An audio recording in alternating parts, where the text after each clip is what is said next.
Hello student, आपका home classes में स्वागत है।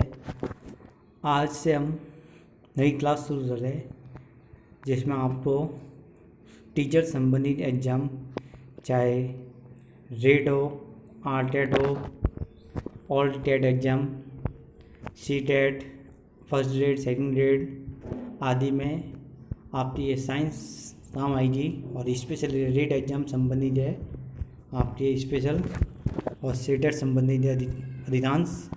तो नाउ स्टार्ट दे। आज हम यूनिट सेकंड में स्टार्टिंग हम यूनिट सेकंड ले है और ये फिजिक्स वाला पोजीशन है।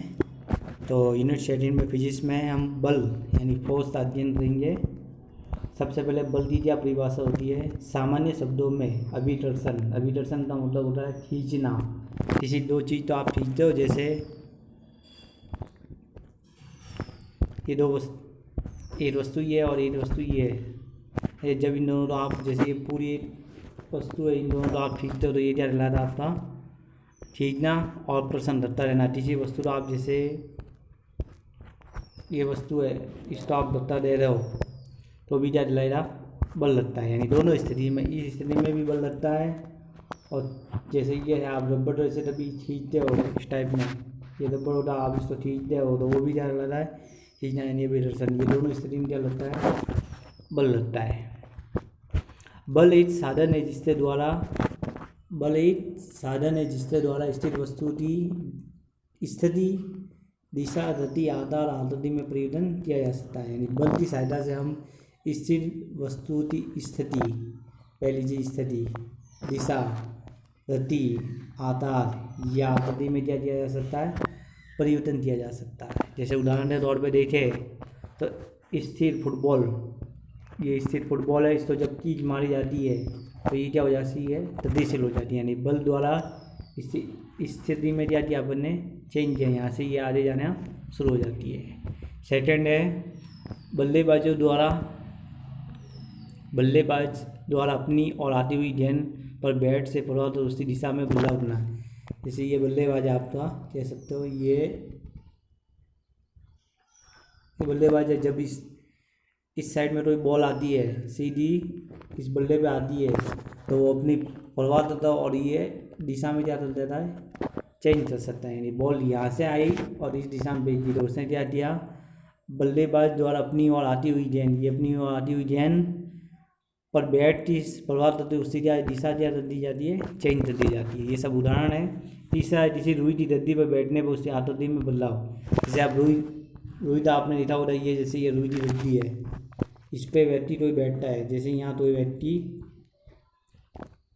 बैठा तो ये रुई कहाँ आ जाएगी? ये वाला भाग आपका यहाँ आ जाएगा, यानी ये बार इतना नीचे आ जाएगा। यानी क्या हो गया? आपके किसी रुई की गद्दी पे बैठने पर उससे आकृति में क्या हो गया? बदलाव हो गया। पहले जो आकृति थी आपकी ये वाली आकृति थी, फिर जैसे व्यक्ति बैठा तो कौन सी आकृति हो गई? ये वाली आकृति हो गई। यानी आकृति में क्या आया? चेंज आया। ये सब किसके कारण हुआ? बल के कारण हुआ। बल लगता जैसे खींचना या धक्का देने से बल लग गया है। तो पहले तो बात की बल की परिभाषा, तो ये आपके बल की परिभाषा है। फिर बल के कारण, बल एक साधन है और इसके कारण क्या क्या होता है? उसकी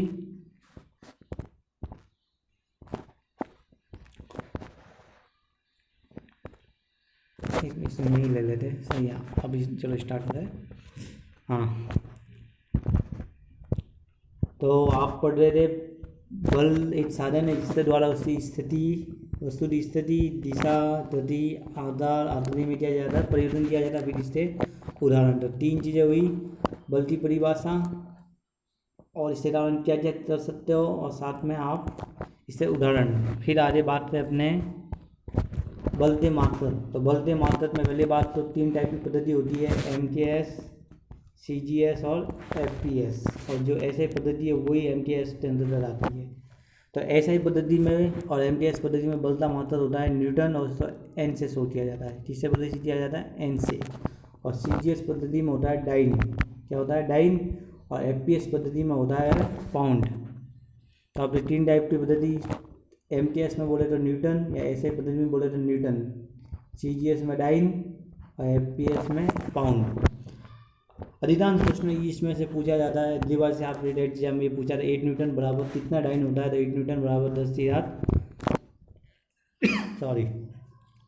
बराबर 10⁻5 डाइन होता है।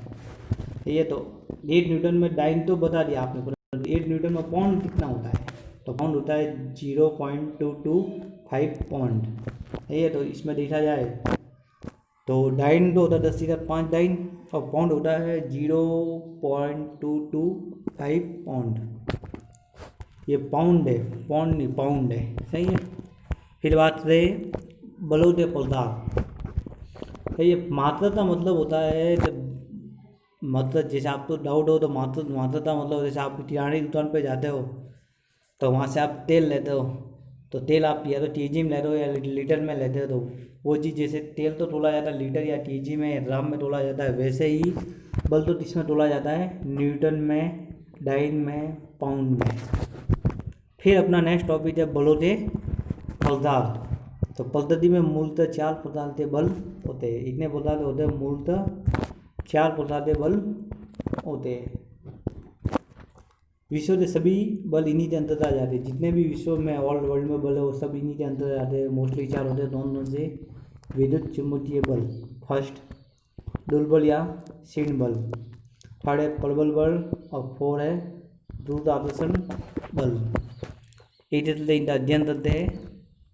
सबसे पहले बात करें विद्युत चुंबकीय बल। विद्युत चुंबकीय बल में 2 टाइप के बल होंगे। तो विद्युत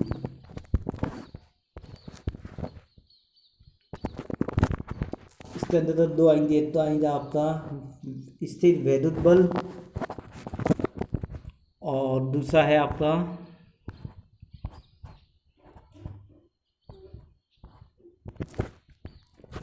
चुंबकीय बल। ये 2 टाइप है, और ये जब दोनों को मिला हो जाए आपके, तो दोनों मिलते क्या हो जाएगा विद्युत चुंबकीय बल। तो पहले इसे अध्ययन करते हैं। सबसे पहले बात करें विद्युत चुंबकीय बल 2 प्रकार के। थोड़ी सी आपकी समस्या आ रही है, 1 मिनट आपका स्टार्ट। डिस्प्ले में थोड़ी सी समस्या है। हाँ, अब सही हो जाएगा डिस्प्ले। हाँ, तो हम स्थिर वैद्युत बल 2 स्थिर बिंदु आवेशों के बीच लगने वाला बल क्या कहलाता है, स्थिर वैद्युत बल कहलाता है। जैसे बात करें 2 आवेश है, मान लो ये आवेश है और दूसरा आवेश ये, इन दोनों के बीच में जो बल लगता है उसी को कहते हैं स्थिर वैद्युत बल। इस आवेश पे जैसे मान लिया अपने Q1, इसको मान लिया Q1 आवेश, और इस पर आवेश कौन सा है Q2, और इससे बीच की दूरी जितनी है R है, यहाँ से लेते यहाँ तक। तो जो इनके बीच में लगने वाला बल होता है स्थिर वैद्युत बल, वो होता है 1/4 pi epsilon Q1 Q2 upon R², जहाँ पे एप्सिलॉन माध्यम की विद्युतशीलता है। एक पदार्थ स्थिरांक भी कह सकते हैं आप इससे। तो दोनों आवेशों के गुणनफल अपॉन उनके बीच की दूरी के वर्ग के युग्मानुपाती। आप ऐसे कर सकते हो, मोस्टली याद हो तो Q1 और Q2 के तो क्या होगा समानुपाती, और 1/R² से क्या होगा युग्मानुपाती, ऐसे याद रखना। तो 1/4 pi epsilon Q1 Q2 upon R²। फिर बात करें 2 चुंबक। तो जैसे आवेश है उसी जगह क्या ले लो, 2 चुंबकीय ध्रुवों के मध्य लगने वाला बल चुंबकीय बल कहलाता है। जैसे 2 चुंबक लिए मैंने, एक तो लिया अपना M1 और एक चुंबक लिया आपका M2।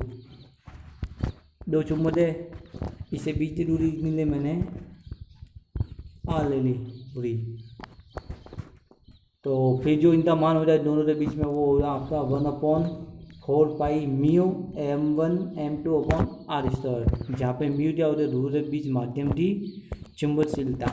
जो म्यू है आपकी, ये जो म्यू है वो ध्रुवों के बीच माध्यम की क्या है चुंबकीयशीलता। और जो M1 M2 है वो उनके प्रबल स्ट्रेंथ कितनी है चुंबक की, वो है R1 उन दोनों के बीच की दूरी। तो जस्ट और ऊपर दिया वैसा यहाँ पे जो माध्यम है वो म्यू आया था चुंबकशीलता, और वहाँ पे विद्युतशीलता लिए एप्सिलॉन आया था। तो दोनों में सेम ही है, वो विद्युत के बीच में लगता है, आवेशों के बीच में लगता है, और ये किसके बीच में लगता है, चुंबकीय के बीच में है। फिर अपने मेन पे आते हैं, जो अपना विद्युत चुंबकीय बल। जब विद्युत एवं चुंबकीय बल मिलकर विद्युत चुंबकीय बल की रचना करते हैं। ये जो विद्युत और चुंबक जब दोनों मिलकर है, जो बल बनता है वो क्या कहलाता है, विद्युत चुंबकीय बल की रचना है। और ये कौन से कणों के माध्यम से कार्य करता है, प्रोटॉन, नाम याद ना, प्रोटॉन के माध्यम से ये क्या करता है, कार्य करता है। और ये विद्युत चुंबकीय जो बल होता है वो गुरुत्वाकर्षण बल, जो अपन ने बताया था चौथी टाइप का बल होता है, उससे कितना गुना अधिक होता है, 10⁻38 गुना शक्तिशाली होता है। यानी विद्युत चुंबकीय जो बल है वो गुरुत्वाकर्षण बल का 10⁻38 गुना अधिक होता है। ठीक है, आप ऐसे याद कर सकते हो। तो ये फर्स्ट टाइप का था विद्युत चुंबकीय बल में दो टाइप थे, स्थिर वैद्युत बल और चुंबकीय बल। जब ये दोनों एक साथ लड़ते हैं तो वो बन जाता है विद्युत चुंबकीय बल। और ये कौन से माध्यम में से चलता है, कण होते हैं, प्रोटॉन कण होते हैं, और ये गुरुत्वाकर्षण बल से 10⁻38 गुना अधिक शक्तिशाली होता है। फिर बात है दुर्बल बल। दुर्बल बल रेडियो सक्रियता के दौरान निकलने वाला बीटा कण इलेक्ट्रॉन नाभिक के अंदर एक न्यूट्रॉन का प्रोटॉन, इलेक्ट्रॉन और एंटी न्यूट्रॉन के रूप में विघटित के फलस्वरूप निकलता है। यानी जो नाभिक है उसमें एक क्या होता है, न्यूट्रॉन होता है।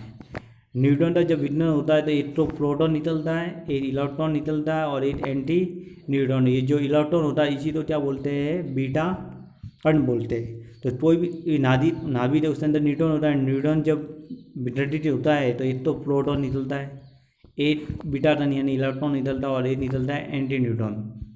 ठीक है, अब इसका सिंबल याद ना, जैसे 1 न्यूट्रॉन है तो न्यूट्रॉन पर ऐसे लिखते थे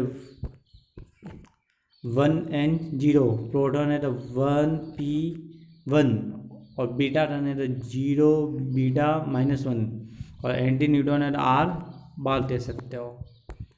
फिर बात करें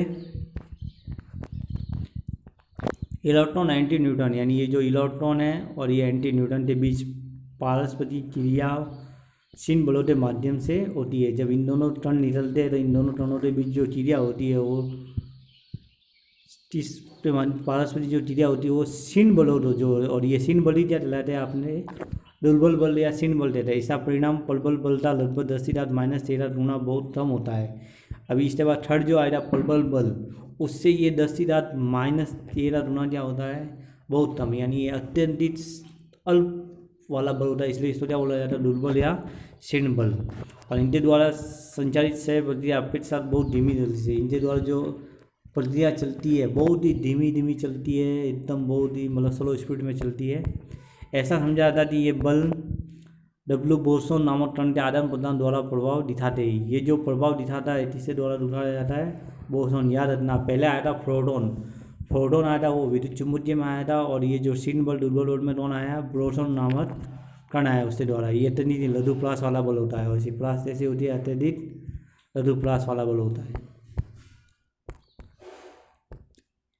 इसका प्रवास प्रोटॉन न्यूट्रॉन के आघात से भी कम होता है।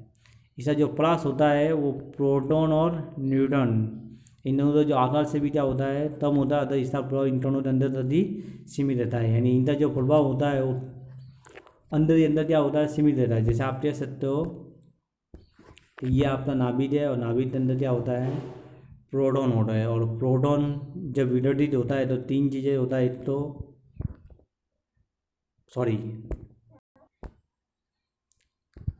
ये आपका नाभिक है, नाभिक में कौन होता है, न्यूट्रॉन जब विघटित होता है तो प्रोटॉन, इलेक्ट्रॉन यानी बीटा कण और साथ में एंटी न्यूट्रॉन, तीन टाइप में विघटित होता है।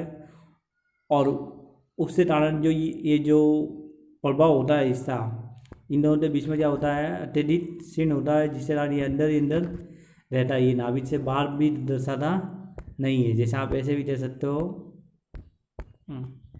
ये मान लो आपका परमाणु है और ये इसके अंदर क्या आपका नाभिक है, और ये इसके अंदर क्या है, न्यूट्रॉन है। ये विघटित हुआ तो आपका प्रोटॉन, बीटा कण और ये आपका एंटी न्यूट्रॉन। और ये जो बल लगता है आपका जो बल लगता है ब्यूटन और ये इनके बीच में लगता है, और लगने के कारण इसका जो प्रभाव होता है वो अत्यधिक अल्प होता है, जो नाभिक से भी कम होता है। तो ये नाभिक के अंदर ही क्या रहता है, सीमित रहता है, इससे बाहर नहीं जा सकता। फिर थर्ड अपना प्रबल बल। प्रबल बल नाभिक के अंदर दो प्रोटॉन यानी जो वह प्रोटॉन एवं न्यूट्रॉन परस्पर शक्तिशाली आकर्षण बल के कारण होते हैं, इसे ही प्रबल बल कहते हैं। नाभिक के अंदर आपको मालूम है ये जो नाभिक है ऐसे, तो इसके अंदर नाभिक के अंदर एक तो प्रोटॉन रहता है और एक रहता है न्यूट्रॉन। तो कह सकते हो या तो दो प्रोटॉन, ये वाले दो, ये दो प्रोटॉन, या फिर प्रोटॉन न्यूट्रॉन, प्रोटॉन और न्यूट्रॉन, इनके बीच में जो बल लगता है वो कौन सा होता है, प्रबल बल होता है। आकर्षण जो बल लगता है उसी तो क्या बोला जाता है, प्रबल बल बोला जाता है। इसी के कारण ये आपस में क्या हुआ है, एक बल द्वारा जुड़े हुए रहते हैं। इस बल का आकर्षण प्रभाव वैद्युत बल के प्रतिसरण प्रभाव से भी बहुत ही अधिक होता है। यानी जो आकर्षण प्रभाव होता है इस बल का, वो वैद्युत आदर्श प्रतिसरण प्रभाव के बल से भी क्या होता है, अधिक होता है। जो आपने पहले पढ़ा था वैद्युत मतलब जो विद्युत के चुंबक होते हैं उनके बीच में जो प्रतिकर्षण लगता है समान ध्रुवों के बीच, उससे भी ये क्या होता है, आकर्षण प्रभाव होता है, प्रभावी होता है। ये बल टर्न के आवेश पर निर्भर नहीं करता है। विशेष ध्यान रखना, ये जो बल होता है वो टर्न के आवेश पर निर्भर नहीं करता। विशेष नोट में ध्यान रखना, द प्रबल बल टर्न के आवेश पर निर्भर नहीं करता। ये बल अति लघु परास बल है। इसी परास कैसी होती है, लघु होती है, और इसी परास नहीं होती 10⁻⁻15 मीटर कोटि का। ये प्रश्न आपसे पूछ सकता है कि प्रबल बल की परास कितनी होती है और इसकी टोटी क्या होती है। लघु परास बल का बल होता है और इसकी टोटी होती है 10⁻⁻15 मीटर, ये था। और उससे पहले दुर्बल था वो 10⁻13 था, आपने पढ़ा होगा ये रहा 10⁻13। फिर बात करें दो प्रोटॉन के बीच की दूरी इससे अधिक होती है, ये बल क्या हो जाएगा, नगण्य हो जाएगा। यानी दो प्रोटॉन, जैसे ये प्रोटॉन है और ये प्रोटॉन है, इससे बीच की दूरी 10⁻⁻15 से अधिक हुई तो ये बल क्या हो जाएगा, उस स्थिति में नगण्य यानी जीरो हो जाएगा, आप कह सकते हो। और ऐसा भी माना जाता है कि प्रबल बल दो लाभों की पारस्परिक क्रिया से उत्पन्न होता है। दो लाभों की क्लास क्या होता है, आप बाद में पढ़ोगे, अभी इतना पढ़ोगे। दो लाभों की पारस्परिक क्रियाओं से उत्पन्न होता है तो परीक्षा में पूछ सकता है कि प्रबल बल तीसरे नाम उत्पन्न होता है, दो लाभों की पारस्परिक क्रिया से उत्पन्न होता है। फिर नेक्स्ट आपका 4 नंबर पे गुरुत्वाकर्षण बल। ब्रह्मांड में सभी पदार्थ एक दूसरे को अपनी ओर खींचते हैं, ये गुरुत्वाकर्षण बल कहलाता है। मूल कणों व छोटे पिंडों में ये बल दुर्बल प्रवृत्ति का होता है, परंतु विशालकाय पिंडों में ये बल प्रबल होता है। ब्रह्मांड में जितने भी पदार्थ है वो एक दूसरे को क्या है, अपनी ओर आकर्षित करते हैं। और ये आकर्षण नहीं क्या लगता, गुरुत्वाकर्षण बल रहेगा, छोटे पिंडों या बड़े पिंडों। जैसे आप बात रही है ये पृथ्वी है, ये चंद्रमा है, ये आसपास से ग्रह है, ये मनुष्य है। तो ये पृथ्वी के सेंटर में जी लगता है, जिससे कारण ये मनुष्य पृथ्वी की ओर क्या आकर्षित होते हैं। कुछ पिंड है वो भी पृथ्वी की ओर आकर्षित होते हैं, और ये पिंड एक दूसरे को क्या है, गुरुत्वाकर्षण बल। अरे मूल कण छोटे पिंडों में ये बल दुर्बल प्रवृत्ति होता है। मूल कण और छोटे पिंड होते हैं उसमें ये बल क्या होता है, दुर्बल प्रवृत्ति का होता है। तो विशाल पिंडों में ये बल क्या होता है, प्रबल होता है। यानी पिंड जितना बड़ा होगा ये बल उतना ही शक्तिशाली होगा, और आपका पिंड छोटा है तो ये क्या होगा, दुर्बल होगा आपका। फिर बात है निर्वात में उपग्रह गुरुत्वाकर्षण क्षेत्र से उत्पन्न ऊर्जा उत्पन्न करता है। यानी निर्वात में जो उपग्रह है, यानी अंतरिक्ष में बात करें, जो उपग्रह है वो गुरुत्वाकर्षण क्षेत्र से ही ऊर्जा तो क्या करता है, उत्पन्न करता है, यानी उत्पन्न करता है। गुरुत्वाकर्षण एक आकर्षण बल है, इस बल में प्रतिसरण नहीं होता है। यानी जो रुद्रासन बल है, पता क्या है, आकर्षण बल है और इसमें प्रतिसरण नहीं होता। इस चीज़ का विषय ध्यान रहे, इसमें प्रतिसरण नहीं होता। तो आज हमने बल की परिभाषा, बल के कारण वस्तु की स्थिति दिशा में गति में परिवर्तन किया जा सकता है, बल के उदाहरण, बल के मात्रक, बलों के प्रकार, 4 टाइप के बल पड़े थे, विद्युत चुंबकीय बल, दुर्बल बल या आसीन बल, प्रबल बल और चौथा रुद्रासन बल। तो आज का लेसन यही फिनिश करते हैं। नेक्स्ट वीडियो में आपको इससे आगे पढ़ाया जाएगा। आपको ये वीडियो पसंद आए तो लाइक करना, हमारे चैनल को सब्सक्राइब करना और हमारे वीडियो प्राप्त करने के लिए आप बेल आइकन को प्रेस करना, जिससे आने वाले टाइम पे आपको वीडियो प्राप्त हो सके। और जितना शेयर कर सको उतना शेयर करना। धन्यवाद। आज का सेशन फिनिश करते हैं।